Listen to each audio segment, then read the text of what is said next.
जय हिंद दोस्तों, आशा करता हूं कि आप सब लोग बेहतर होंगे। श्री वशिष्ठ अकेडमी के इस ऑनलाइन प्लेटफॉर्म पर आप सभी का स्वागत है। दोस्तों, आज के इस लेक्चर में हम बात करने वाले हैं पुलिकट झील के बारे में। पुलिकट झील हाल ही में चर्चा में रही क्योंकि इस झील में हाल ही में प्रवासी पक्षियों की संख्या में वृद्धि देखी गई है। और दोस्तों, इस झील में जो प्रवासी पक्षियों की संख्या में वृद्धि हुई है उसका कारण रहा है, एक तो इस झील के जलस्तर में वृद्धि हो जाना, दूसरा इसके आसपास जो जलस्तर है उसमें वृद्धि होना। तो इस परिवर्तन के कारण जो प्रवासी पक्षी होते हैं उनके लिए आकर्षण का केंद्र है। वैसे तो हर साल इस झील में प्रवासी पक्षी आते हैं, लेकिन इस साल इनकी तादाद ज्यादा है।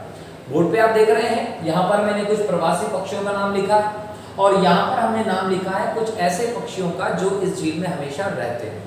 चलिए डिस्कस करते हैं इस झील के बारे में, बाद में इन पक्षियों के बारे में भी देखेंगे कि क्या इंपॉर्टेंट है। क्लियर?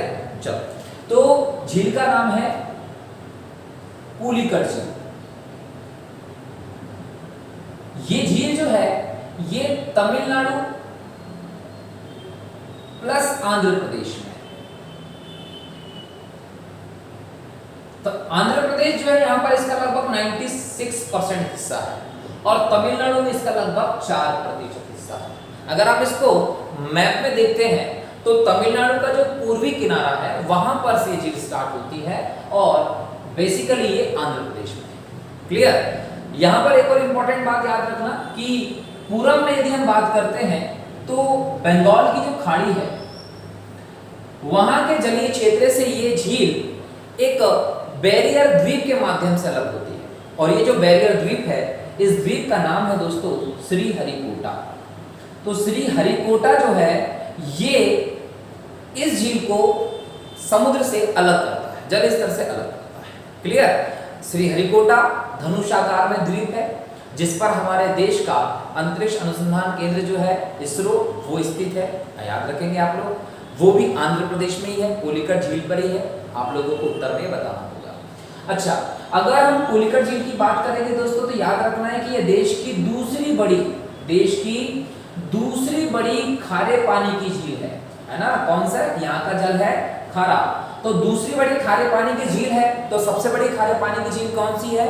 देश की सबसे बड़ी खारे पानी की झील है उड़ीसा की चिल्का झील। उसके बाद जो नंबर आता है वो पुलिकट झील का आता है। ये दूसरे नंबर की खारे पानी की सबसे बड़ी झील है हमारे देश की। इसको हम एक लैगून झील के रूप में जानते हैं। ठीक है, आप या तो इसको लैगून बोल दो या आप इसको अनूप झील बोल दो या इसको आप पश्च जल भी बोल सकते हैं। तो ये तीन नाम इसके संदर्भ में प्रयोग किए जा सकते हैं।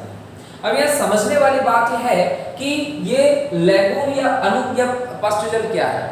तो याद रखिएगा कि जो समुद्र का स्थल है, ये समुद्र वाला इलाका है, यहां से थोड़ा सा पीछे की तरफ किसी कम गहरे बड़े से गड्ढे वाले इलाके में अगर पानी भर जाता है तो उसी में हम अनूप झील या लैगून झील इसको कह सकते हैं।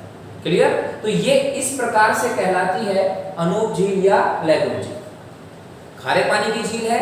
अगर इसमें खारे पानी की मात्रा में अगर कमी होती है या खारे पानी की मात्रा में वृद्धि हो जाती है, मतलब मैं बोलूं तो लवणता में अगर कमी होती है और लवणता में अगर वृद्धि होती है तो कहीं ना कहीं इसकी जैव विविधता पर असर पड़ सकता है। इसकी जैव विविधता के कारण ही इस झील में प्रवासी पक्षी हर साल आते हैं। जैसे इस बार यदि हम प्रवासी पक्षियों की बात करें तो यहाँ के प्रवासी पक्षियों में उत्तरी pintail, common teal, little grebe, Eurasian coot, grey heron, भारतीय स्टॉट बिल्ड बतख, ओरिएंटल डॉटर, गार्गनी और गढ़वाल, ये इंपॉर्टेंट प्रवासी पक्षी हैं जो इस झील पे हर साल आते हैं। इसके अलावा कुछ ऐसे पक्षी भी हैं जो यहाँ हमेशा मिलते हैं। वो ये है कि black headed ibis, Asian open bill, black crown night heron और कॉर्मोरेंट पक्षी, ये यहाँ पर परमानेंटली रहने वाले पक्षी हैं। इस झील पर एक पक्षी अभ्यारण्य भी है और ये जो पक्षी अभ्यारण्य है इसको बोलते हैं नेलापट्टू पक्षी अभ्यारण्य। अब ये जो पक्षी अभ्यारण्य है ये यहाँ का एक आकर्षण का केंद्र है।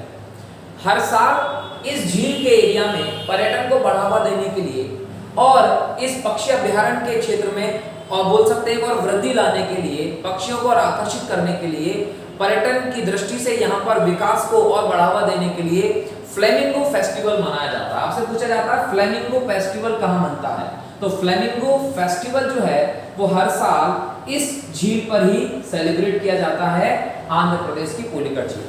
क्लियर? तो इस प्रकार से आपने सीखा कि भाई पुलिकट झील क्या है और क्यों इंपॉर्टेंट है, किन दो राज्यों में है, तो याद रखेंगे तमिलनाडु और आंध्र प्रदेश में फैली हुई है। आप ये बोल सकते हैं इनकी सीमा पर भी स्थित है। क्लियर? चलिए अगले लेक्चर में फिर एक शॉर्ट वीडियो के साथ आपके साथ रहूंगा। तब तक के लिए बहुत बहुत शुक्रिया।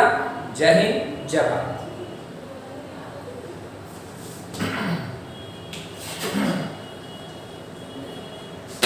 रील के लिए एक छोटा सा